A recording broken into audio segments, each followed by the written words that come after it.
মানুষ যদি নবীর কাছে হাত পেতেছে, আল্লাহর নবী কোনোদিন তাকে ফেরত দেন নাই। একজন হাত পেতেছে, দিয়ে দিলেন, আরেকজন এসছেন, দিয়ে দিলেন। এদিকে দিতে দিতে শেষ মানুষটা এসছে, তাকে দেওয়ার কিছুই নেই। নবীজি বলে, ওসমান, তোমার থেকে 10 দিরহাম আমারে কর্জ দাও। 10 দিরহাম কর্জ দাও।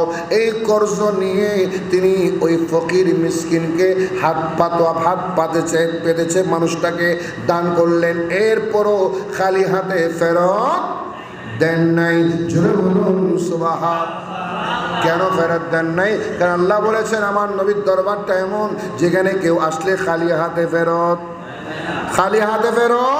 যাই না। আমার নবী দিয়ে দেন, ভরে দেন। শুধু তা নয়, আপনি চেয়েছেন কম, পেয়েছেন বেশি।